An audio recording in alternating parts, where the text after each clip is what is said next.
it just sounds like we're talking about something luxurious and completely out of reach that maybe one day you'll be able to have, but it's not really so important because I'm a mom and I'm supposed to be exhausted and I'm supposed to feel like I got hit by a Mack truck on a day-to-day basis. And I just want to tell you that just because that might be quote unquote normal, i.e., it might be common, it doesn't mean that it has to be your normal, because it's not my normal. In my world, moms are sleeping. Are you done with being that pregnant or postpartum mom in the gym who is always stuck on the sidelines feeling horrible, saying, "How come no one ever told me this?" Are you ready to finally say no to a mom life filled with excess weight, injury, overwhelm, and fatigue? Then help is here. Welcome to the Strong Moms Fitness Podcast, where we dive deep into the information you need to be the strongest woman in and out of the gym, even if you are a mom. If you are done going through your pregnancy or postpartum fitness journey clueless and unprepared, if you are ready to commit and say yes to being that badass fit mom who is shredded and stronger than before the baby, well, listen up. Because this is where we talk about all of the things your doctor or trainer never told you about, so that you can achieve the body you want and take your athletic strength and performance to the next level. Get ready, because here's your host, Daisy Bravo. Hello. Sorry to interrupt, but I've got a little surprise for you. Are you ready to learn how to get your little one consistently sleeping 11 to 12 hours at night so that you can be a functioning human being?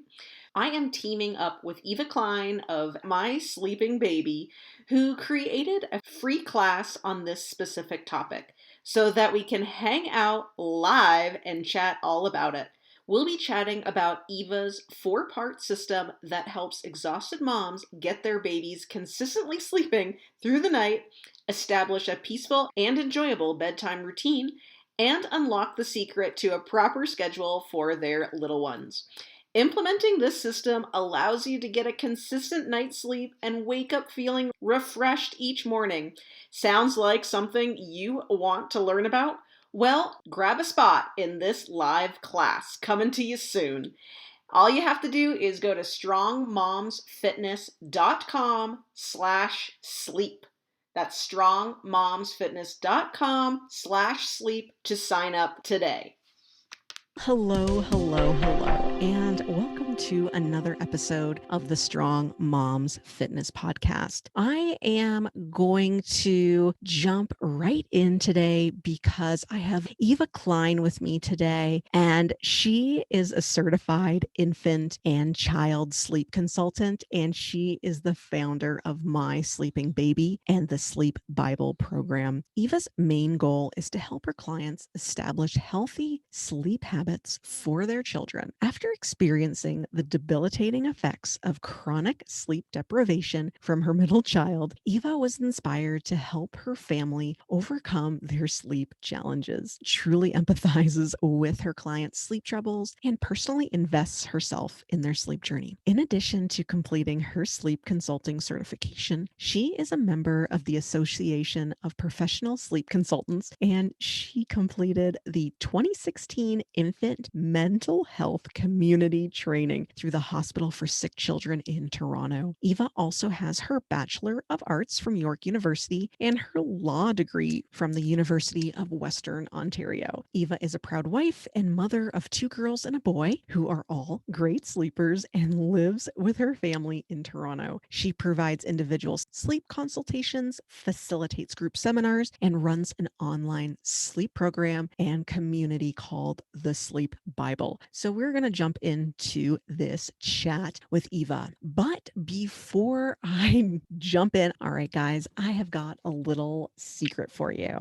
On October 26th, Eva will be doing a presentation for the Strong Moms Fitness audience, and it's all about how to get your little one consistently sleeping 11 to 12 hours a night so that you can feel like a functioning human again. So you are going to want to stay tuned to the end of this episode so you can learn how you can get on the list. It's going to be an amazing free training that is full of so many great tips and tricks to get your little one on sleeping 11 to 12 hours a night. Who can resist that? So stay tuned and we'll give you all those details after I speak with Eva. So stick around and enjoy this episode. Eva, welcome to the Strong Moms Fitness Podcast. I am so excited to have you on the show today. So I've got like a running list of questions to ask you. So hopefully not too overwhelming today, but it's not so often that I get a sleep trainer for infants and toddlers on the show. So thank you so much for joining me today. Yeah,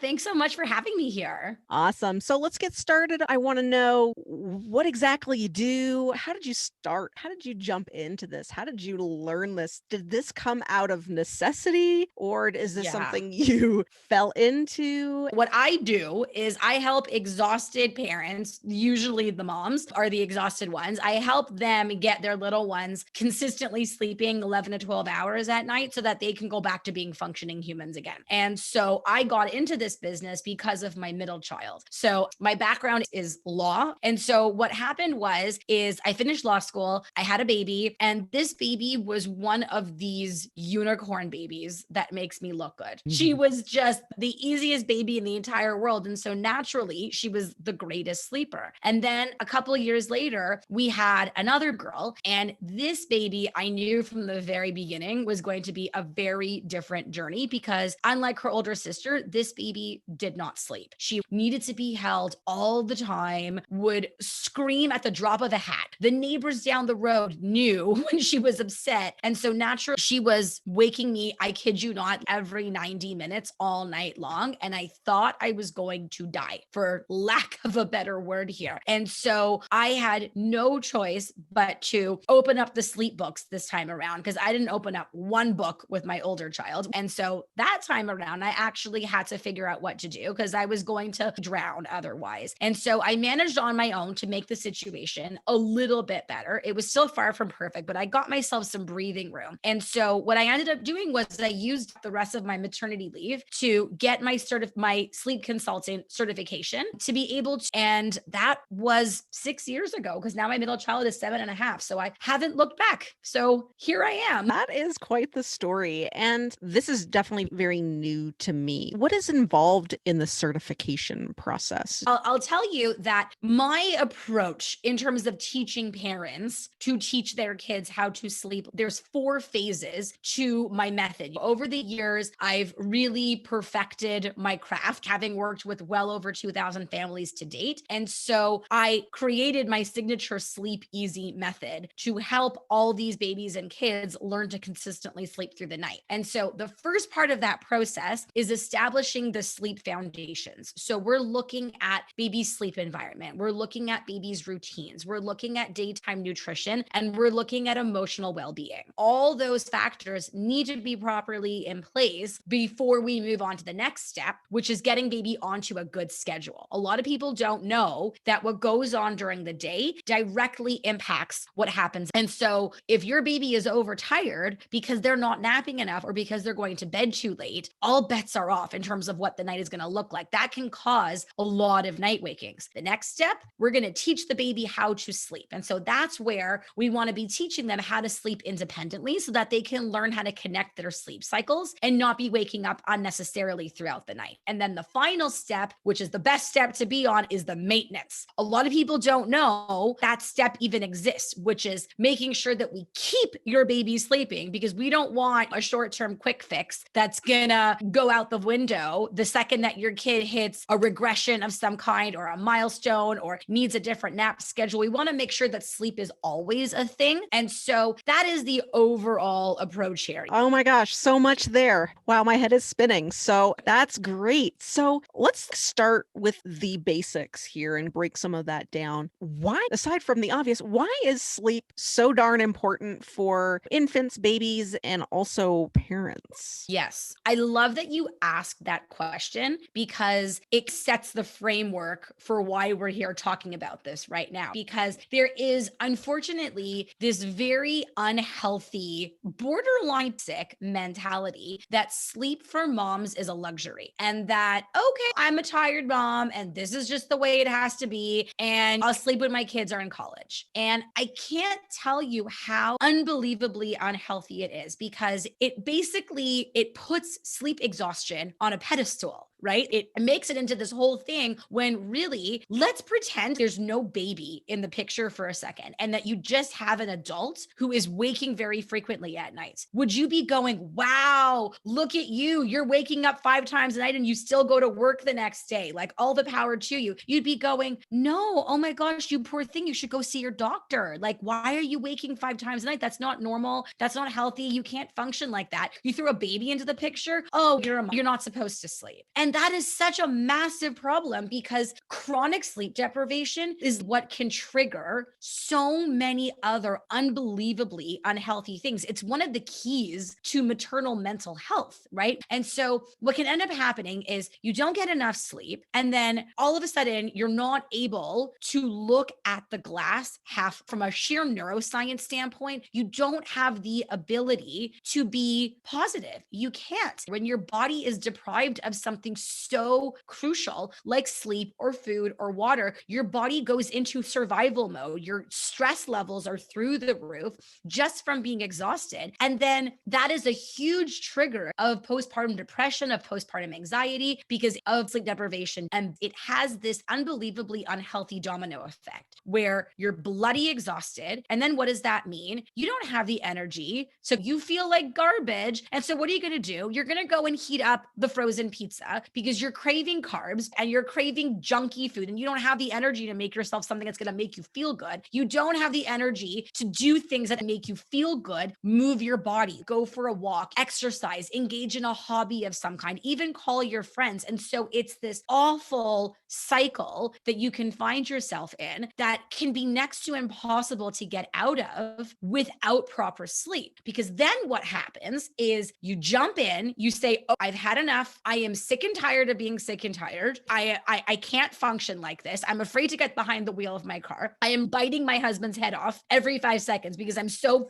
freaking impatient. I'm biting my toddler's head off because I don't have any patience. I'm not the mom that I want to be. Okay, I've had enough. And so then what happens is we get baby sleeping. All of a sudden, mom wakes up feeling like a human again, and she feels like she can conquer the world. All of a sudden, spending 15 minutes making chicken stir fry doesn't really seem so daunting. And then she's feeding herself healthy, nutrient-dense food. She feels great. She feels energized. I'm going to go do that 30-minute HIIT workout or Pilates, yoga, whatever it is, a walk, something that's going to make you feel good. It's going to get your endorphins up. And then you start to really feel like your old self again, which is just not possible without that sleep picture, without that sleep puzzle piece in place. And the maternal mental health piece, I think, is so forgotten when we bring babies into the mix, because society thinks, or parts of society for that matter, believe that your job is to sacrifice all of your needs in the name of your baby. When A, you're a person, you matter, right? Just because you have a baby doesn't mean that you're no longer important. B, your baby needs a happy, healthy mommy, right? No one benefits from you feeling like a doormat on a day-to-day basis. And C, your baby is also human. Your baby also needs sleep, because all humans were created to need food and water and air and sleep to be able to function and thrive. And so I think that is so unbelievably crucial in terms of setting a foundation for this discussion, because without it, it just sounds like we're talking about something luxurious and completely out of reach that maybe one day you'll be able to have, but it's not really so important because I'm a mom and I'm supposed to be exhausted and I'm supposed to feel like I got hit by a Mack truck on a day-to-day basis. And I just want to tell you that just because that might be quote unquote normal, i.e. it might be common, it doesn't mean that it has to be your normal, because it's not my normal. In my world, moms are sleeping.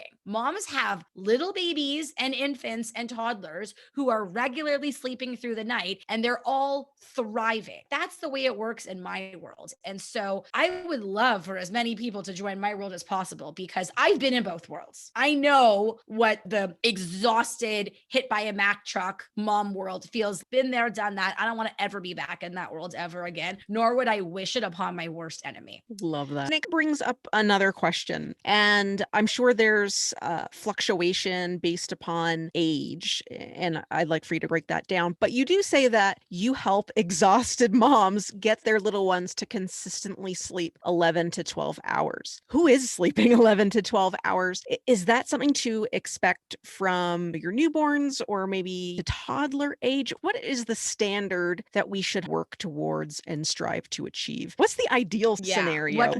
So listen, obviously every baby is a little bit different. And obviously this also needs to apply to healthy babies, right? When you're dealing with medically compromised babies or babies with feeding issues or whatnot, obviously the rule book is a little bit different. But generally speaking, I can tell you that in terms of healthy full-term infants, I like to go by the corrected age if we're dealing with a premature baby. By 8 months, they don't have to be waking up anymore at night. A healthy full-term 8-month-old baby is typically capable of sleeping minimum 11 hours straight at night, 7:30 p.m. until 6:30 a.m. the next day. Below that 8-month mark, there is gray in that we have some babies that are absolutely still sleeping. They're 5-6 months of age and they're sleeping 11 to 12 hours at night. Sometimes they might need to eat once, which is a heck of a difference than eating 5 times and waking up 5 times for who knows how many other reasons. By the 4-month mark, the 3 to 4 month mark, to be honest, is really when we can be aiming towards getting some nice big chunks of sleep. By 4 months, we can usually typically get them down to just waking up, sleeping 8 hours, waking up, eating, and going right back to bed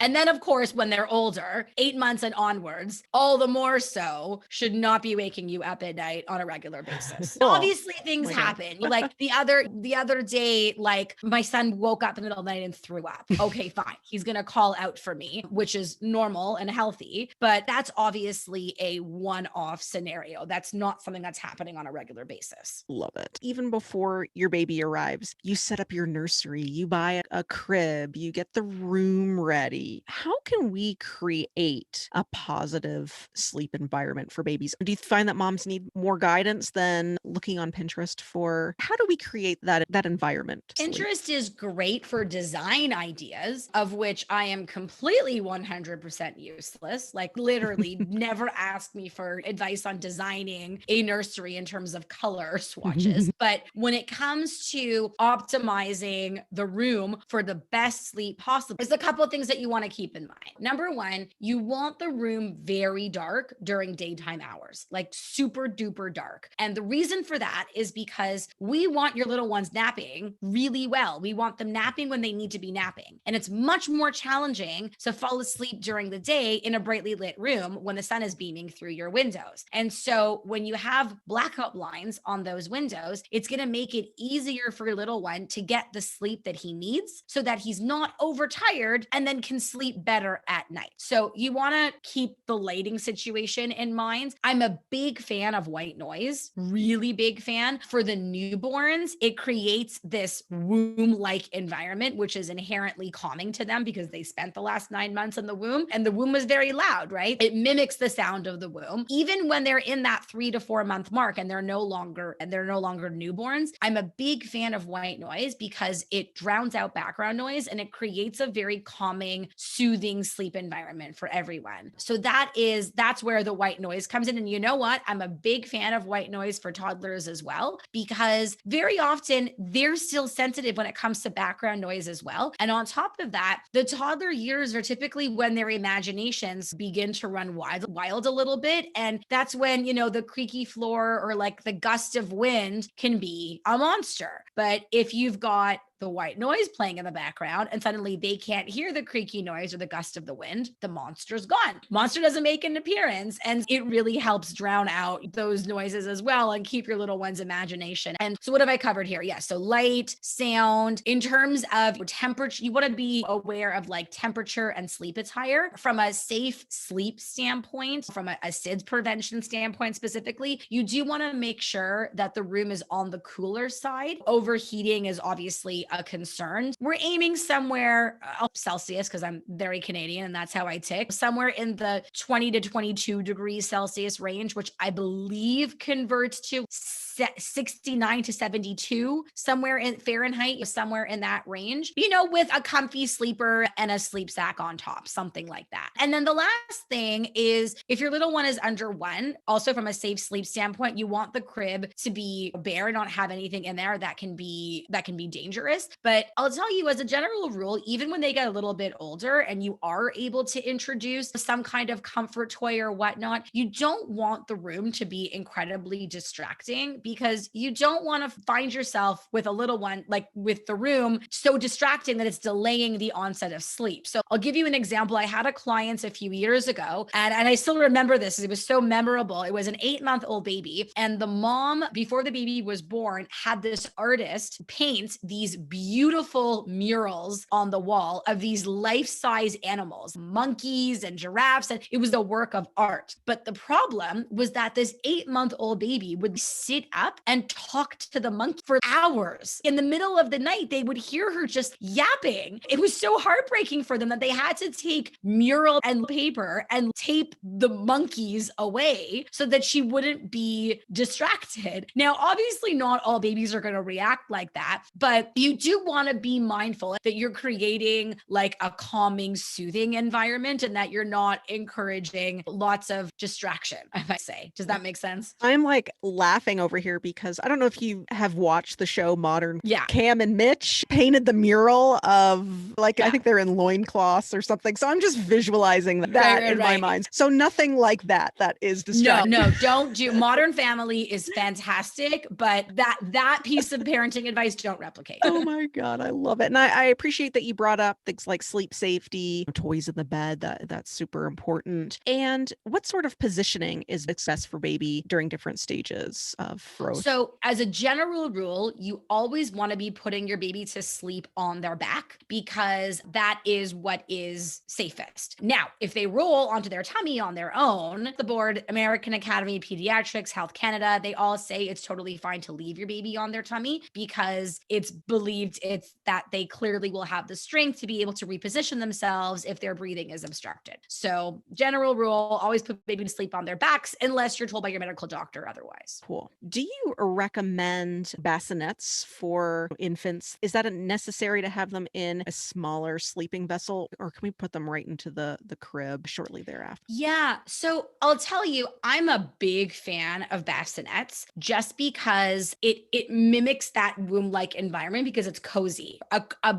crib for a newborn baby can really feel like the Pacific Ocean to a huge extent, because they are used to, especially the last couple of months where they're like really squished in the womb, and they're not used to having so much space. And what's unfamiliar is going to be uncomfortable for them. That's why it's very common, very typical for newborn babies to just want to be held all the time, because that's simply what they're used to in the womb. And so something like a bassinet, I think, is great to recreate that womb-like environment. And then when baby outgrows the bassinet, move them into the crib when they're 3, 4, 5, 6 months old. I happen to have a really big bassinet, and so my kids slept in that till they were 6 months, and it was totally. But of course, if you have a bigger baby and a smaller bassinet, you can lovingly evict them from the bassinet into the crib and not have to think twice about it. Cool. All right, here's another hot topic. Co-sleeping. Go. Yeah. So look, here's the deal, right? I would never tell someone to do something or not do something if whatever they're doing right now is working. I don't go around preaching, oh, you must get your baby out of your bed and you must put the baby in the crib. As long as your kid isn't co-sleeping with me and isn't in my bed, it doesn't impact me if it works for you. Look, it never worked for us. We never had our kids sleeping in our bed, but that's a personal parenting choice. And so if it actually really works for you, all the power to you, you do you. Here's the thing though, co-sleeping, I find that there are 2 categories of parents who co-sleep. Category number 1 are those who love it and wouldn't trade it in for anything. Category number 2 are parents who dislike it to an extent. They hate it with all their might, but they are in survival mode and don't know what the alternative is. They don't know how to fix it. So if you're in the first category, disregard what I'm talking about because this doesn't apply to you, right? You continue to do what you want to do. If you don't know how to get your kiddo out of your bed and into their own sleep space. I want to assure you that like this is very fixable. And I find a lot of the time that what ends up happening, what ends up creating this scenario is that you have a baby who doesn't know how to fall asleep independently in their crib. Maybe they need to be fed to sleep. Maybe they need to be rocked to sleep. I do find feeding to sleep is a really common scenario that ends up, why can't I talk English right now? Parents ends up in this like unwanted co-sleeping arrangement where either baby doesn't transfer to the crib and it's just easier to bring baby into bed initially for the night and just feed them to sleep in their bed, or maybe they do sleep for a few hours in the crib and then it is so hard to get them back to sleep in the crib that they go, ugh, to hell with this, I'm just going to bring them into bed with me. And it's just easier to get them back to sleep. But then it means that mom's not sleeping, dad's not sleeping, baby's moving around, baby's making noise, or like you're afraid to sleep because you don't want to roll on top of your baby because your baby is right there. And so it's better than constantly waking up every hour, rocking your kiddo back to sleep and putting them into the crib, but it's still not a great situation. And so this is where going through that step-by-step signature method that I have that needs to include teaching that baby how to sleep independently in the crib to begin with, so that they're not waking up feeling like a fish out of water. They're not waking up calling out for you saying, hey mom, I need you to come back and help me go back to sleep. But by the way, anytime you try transferring me, I'm going to wake up. We eliminate all that to begin with so that they can just learn how to sleep independently, just like you and I. And then that's when a lot of people will ask me a follow-up question. They're going to say, so does that mean I have to let my little one cry it out? Does that mean I have to put them in the crib and have them scream bloody murder for hours on end? And the answer is a big fat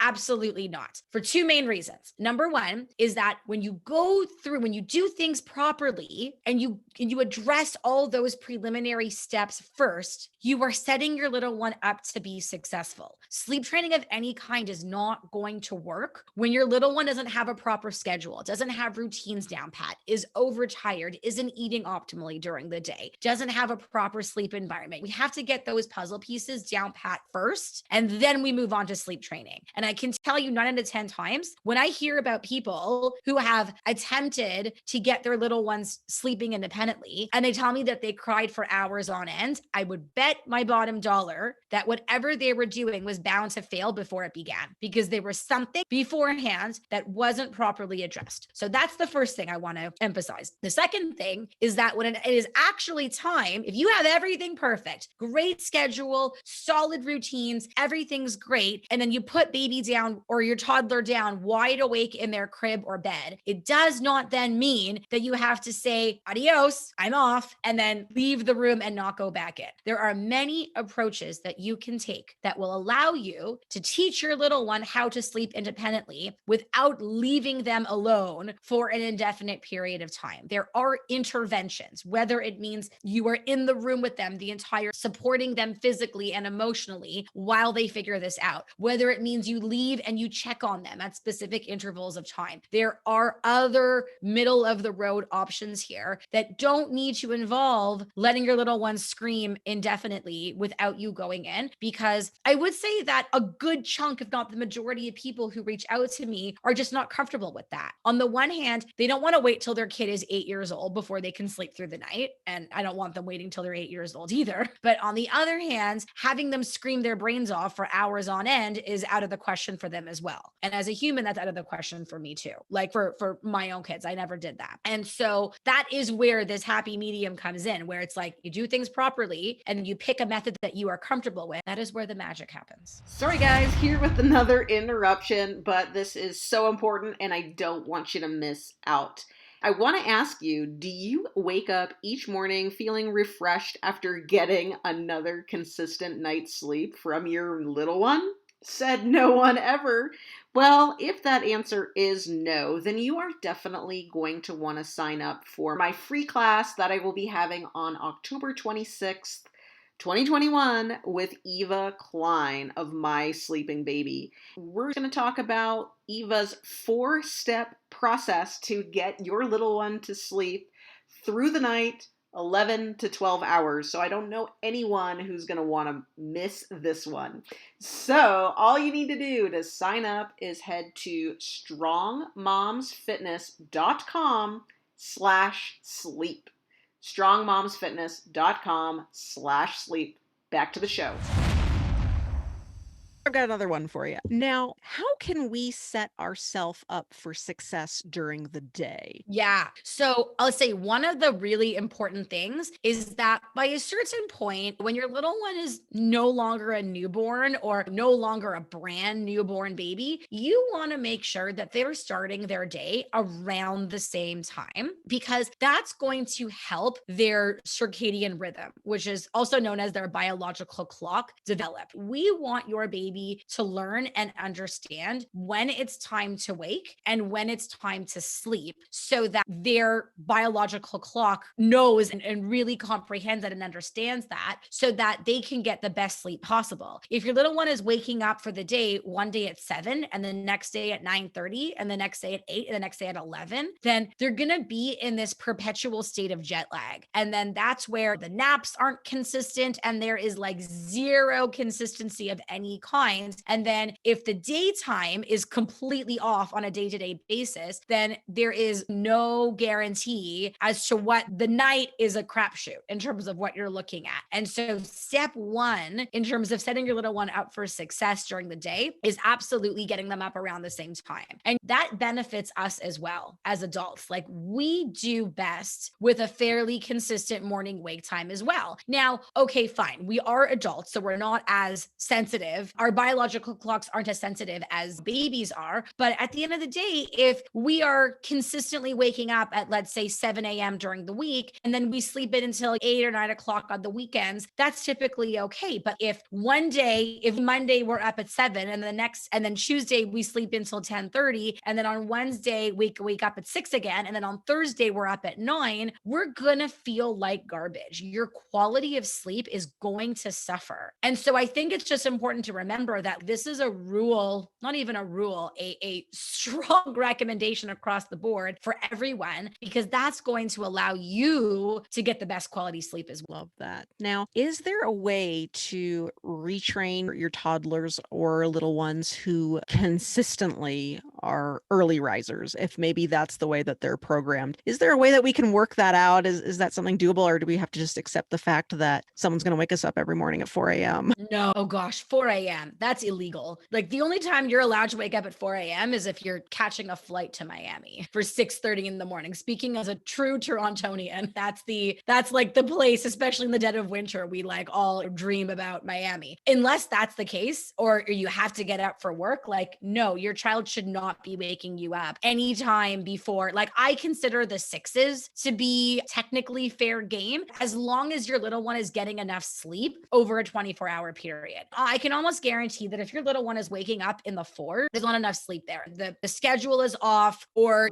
your little one is sleep deprived to some degree, and they're not getting enough nighttime sleep. And so the answer is yes, you can absolutely teach a child to go back to sleep at 4 o'clock in the morning until a reasonable hour. And I'll just tell you, for the preschoolers who talk and understand and can really comprehend rules and expectations, we've used, for my older ones, for my 2 older kids, we use something here called the Grow Clock. It's not a very popular product in the US, but I know that there's an okay to wake clock, or like a red light, green light, yellow light clock, like a toddler clock of some kinds, that basically signals to your little one using either color or imagery when it is time to wake and when it's time to still be asleep, because they can't tell time. Maybe they know numbers, maybe if you had a digital clock, but it's still, they don't know their numbers nearly as well as they know their colors. And so when you explain to them, all right, we had a Grow Clock here, which is basically like, the way it works is that on the face of the clock, you have the sun. And so the face of the clock is yellow when it's the daytime. And then when it is is still nighttime, the face of the clock is blue, and like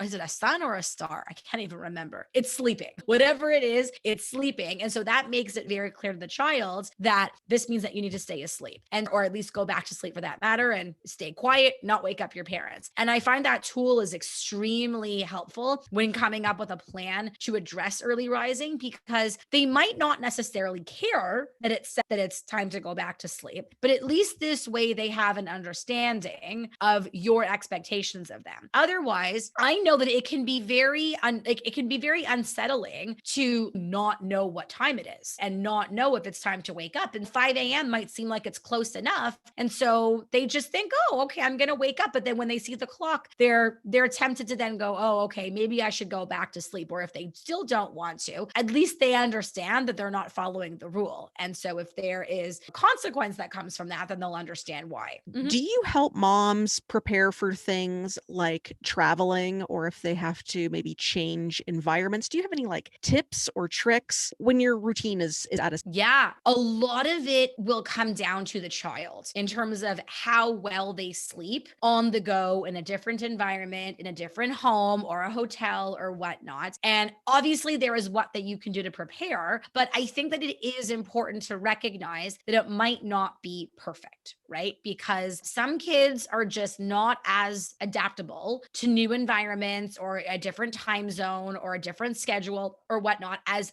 others. I would say adults are no different, right? I can sleep as long as I have a bed and it's quiet and whatnot, and I can sleep anywhere. But I know that my mom has always been one of those people that just doesn't sleep well in a hotel. She likes, maybe after a little bit she'll adjust, but for the most part, she sleeps best at home in her bed. And that's just how she's always been. Keep that in mind, obviously, when you're planning and preparing and whatnot. Generally speaking, I would say if you're planning a trip to, let's say, spend time with family, you're going to your parents or your in-laws or whatnot. When you get there, I always encourage parents to allow their little one to spend time just playing and exploring their new sleep environment, their new room, their pack and play. Maybe they're not used to sleeping in a pack and play. Usually they're in their crib. When you allow them time to just get familiarized with the environment, it allows them to get more comfortable and then create these positive associations with that new sleep space, which is going to make adjusting to it a little bit easier. Keep that in mind when it comes to just helping your little one acclimatize to it. And then the other thing I would say is do the best that you can to try to keep your little one on some kind of routine or schedule. Maybe your 2-year-old's 2-hour nap that he's taking in the crib is going to have to happen in the stroller on the go, which we might not want that to happen on a regular basis, but at least this way it's a one-off situation. You're traveling, you're on vacation, you're still getting that nap in so that your little one doesn't become an overtired wreck. So do the best you can. Don't throw everything out the window. It's tempted to just go, ugh, to hell with this. We're on vacation. All right, no nap, late bedtime. Everything's going to be a disaster, but what can we do? I wouldn't recommend doing that at all. You're absolutely right. Everything will become a disaster, and you want to be able to sleep at least somewhat decently when you're away. So you're doing your best to stick to that routine and schedule, and do your best to either allow your little one to nap more on the go than you usually will, or perhaps try and find some local babysitters, some trusted babysitters that can come and watch your little one sleep while go out for dinner and actually enjoy yourself. So those are just a couple of things to keep in mind, I would say. Cool. Super handy. Now, you mentioned napping in there. Is there a time or a sign, or when do we know it's time to transition a toddler away from nap? Yeah. So in terms of age, it's going to be a really annoying answer. The age range for a kid dropping a nap is anywhere between 2.5 to 5 years of age, which I know is a massive age range. I would say the average, like the majority of kids, are somewhere in that 3 to 3.5 year mark, usually. But again, there's always those that drop it earlier. And then there are always those 4-year-olds and 5-year-olds who start school, who start kindergarten. And by 3:30, by the end of the day, they're done like dinner because they haven't had their nap. There's always those kids as well. But the average is definitely 3 to 3.5. And I think what I tell people to do is cut back on that nap gradually when bedtime is becoming more and more of a problem.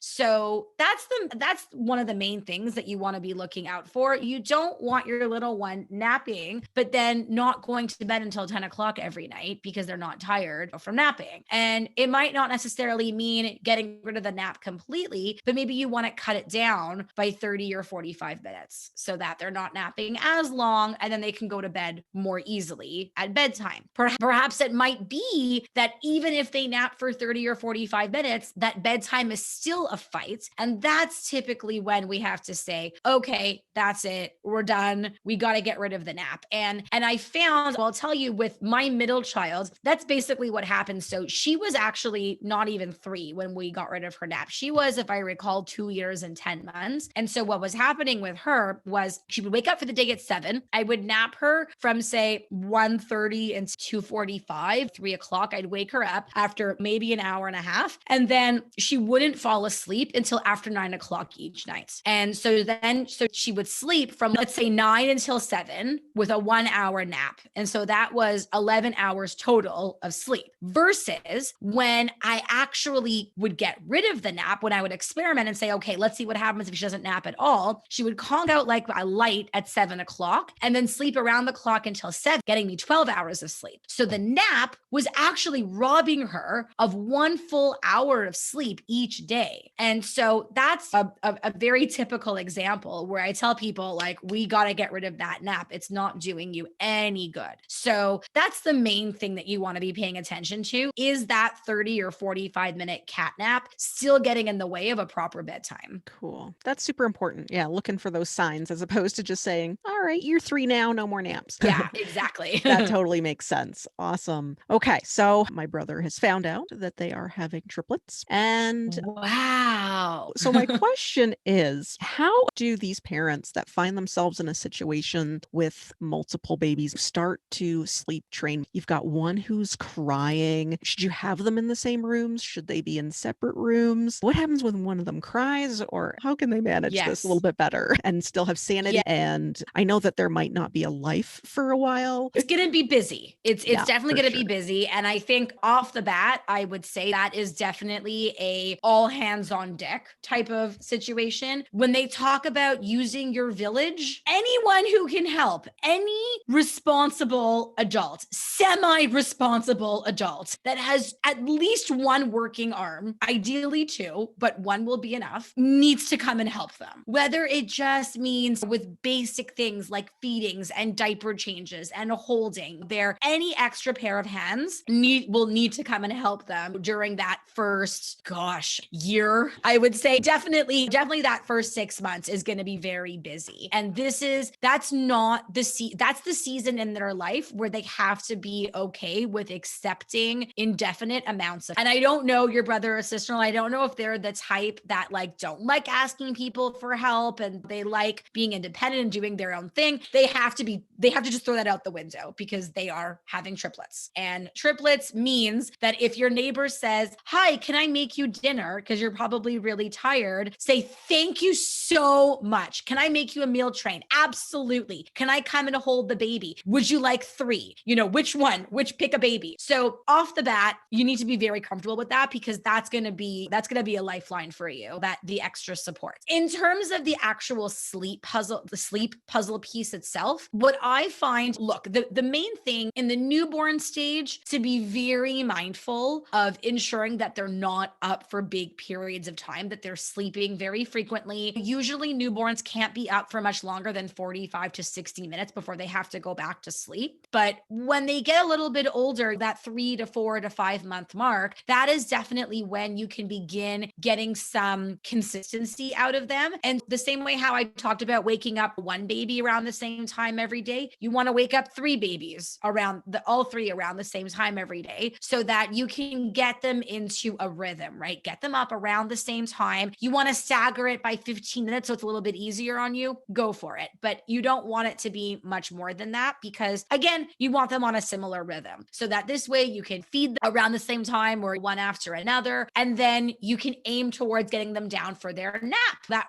first morning nap of the day around the same time. When it comes to sleep arrangements, I'll tell you, for the families of multiples that I've worked with, some don't have the space to separate them for sleep. And so they have to have them all in the same room, and we make it work. It might take a little bit longer because they're waking each other up and whatnot. It's not a trump card, but obviously if you do have the space to, let's say, have one baby in your room and then one baby in the nursery, and I guess in this case, there's a third baby, put that baby in, let's say, like the guest room or something. And then when they're learning to really sleep like champs, then you can move them all into the same room. That's obviously most ideal. But I do just want to assure people who have multiples and don't have the space to have them in separate rooms that you can absolutely sleep train them properly in the same room as well. It just might take a little bit long, but they're going to need a lot of help. I'm making full circle back to that original suggestion. There's no getting around that, especially when you don't have enough breasts. Oh no. I know that there is this, again, I don't have multiples. I have three singletons, but I know that there are, oh my gosh, there was something on Shark Tank. I think it was Shark Tank. I think it's called like the Twinsy pillow. It's like this special feeding pillow for, I guess it's meant for twins, hence the Twinsy pillow. But if you can get two of the three fed, because it's like a special pillow that can hold and support two babies while you're feeding them, you want to get that type of gimmick. That's going to make your life a lot easier. So just going on that, do you have any like arsenal of tools that maybe you can shout out and recommend to any moms that are trying to sleep train? And I know that you spoke about your grow clock, and you did mention a white noise maker. Is there anything else, tricks of the trade that you have? Yeah, definitely. So for the newborns in the 0 to 3 month range, I'm a huge fan of swaddles, which basically it's like a cute little cocoon type thing that restricts babies' arms from flailing all over the place. Newborns have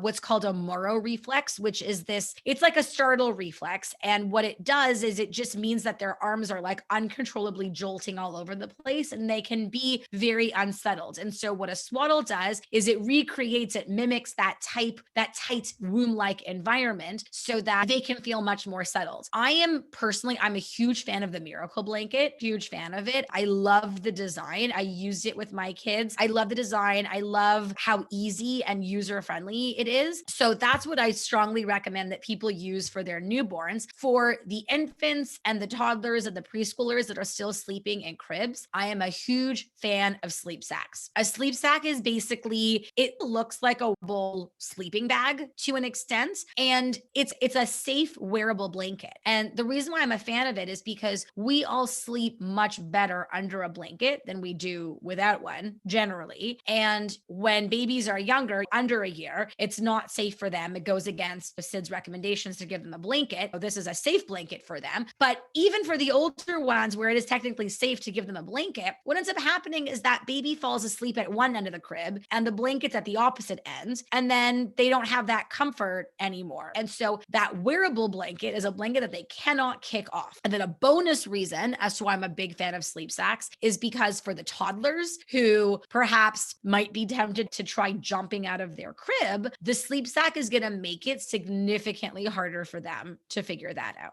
Big fan of sleep sacks overall. My 2.5-year-old is still in a sleep sack. Granted, when he was 2 or even before 2, he figured out how to unzip it. And then from there learned how to jump out. And so of the crib. And so the solution was put the sleep sack on backwards so that he could reach the zipper. And that worked like a charm. And followed by B, dropping the crib mattress all the way down to the floor, making it too hard for him to actually climb out. So no more prison breaks. Oh my gosh. No, he is like happily, back in his cute little, we'll call it his cell. But the reality is that you don't want to have to find yourself transitioning your 2-year-old to a bed because he's jumping out of the crib and running around the house all night long. Like 2-year-olds just don't have the maturity to handle all the freedom offered by a bed. So keeping them in the crib for as long as possible is, in in your best interest. Cool. Love that. Thank you. I appreciate that. When you are working with parents to help them establish better sleeping in their children, do you actually help parents establish better sleeping patterns for themselves also? You know what? It's an interesting question, not directly, because my zone of genius are the babies, the toddlers, the preschoolers. But what I will say is that a lot of the help and the advice that I give, some of it really is transferable to adults. So, that consistent morning wake time, the fairly consistent bedtime, having a bedtime routine itself. We need bedtime routines just as much as our little one. They might not have to be as long necessarily, but it actually depends on the adult. For me, I just need 5 to 10 minutes to wind down, but I have a routine, right? I get into my pajamas, I wash my face, I brush my teeth, I take my vitamins, and I put on my lotion. And it happens in like the exact same order. And it's very powerful. It's a very powerful cue to let you know that your brain understand that it's time to shut down very soon. And so our kiddos need that cue, but the reality is that we need that as well. So I think a good chunk of it is definitely transferable to adults as well. If you don't have a bedtime routine and you're struggling with sleep, you need to introduce some kind of bedtime routine that cannot involve any kind of screen, because Cool. that blue light is going to suppress your melatonin production, and you don't want that. Gets you every time. Yes. Cool. Thank Yes. you. I appreciate you sharing that. I want to give something for these ladies to take away today. Do you have a little running list of top sleep tips that you can give to our listeners today? Yes. Okay. So I guess main takeaway points. Number one, you want to make sure that your little one's sleep environment is optimal, right? That's important. A dark, cozy, quiet room, very important. Number two, don't disregard the need for a schedule or a routine. You want to have that consistency by the time they have outgrown that newborn stage. You want them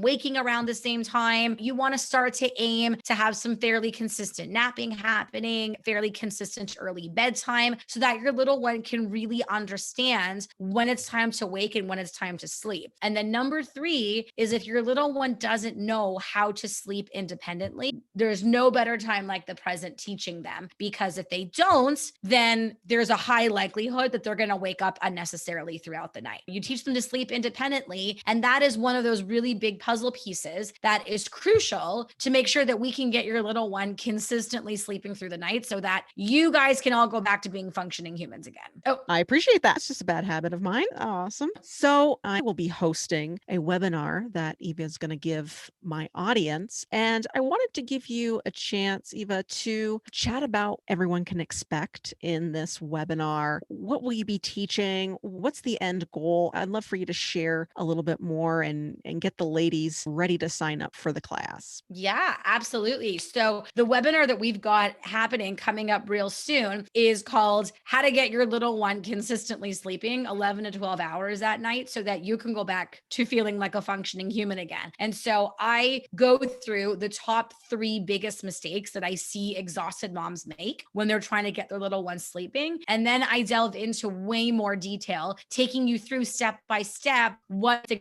sleep method looks like, so that you can walk away feeling empowered, knowing what you need to do to get your little ones sleeping and get some sanity. Cool. Awesome. All righty. So before I say goodbye, I would love for you to take a moment, plug your website, plug your social media. How are people going to find you online? Yeah. So my website is mysleepingbaby.com. You can find me on Instagram at mysleepingbaby, as well as on Facebook at mysleepingbaby. Cool. Appreciate that. And then, of course, for that webinar, in the show notes, I'm going to have a link that will take you to the sign up page for the webinar. So be sure to check that out. And I'm also going to have it on all my social medias also. So just keep your eyes open for that. I want to thank Eva for taking time out of her day-to-day to come in, chat with us. There's so many amazing takeaways, so many things to run with, so many things that we can apply and take action on today. So I really want to thank you for bringing your A game today and really just breaking it down so well for our listeners. Thank you. Yeah. Thank you so much for having me.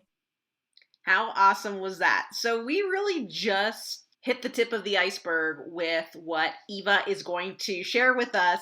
on October 26th in her class. So now is the time to get your little ones sleeping consistently 11 to 12 hours a night.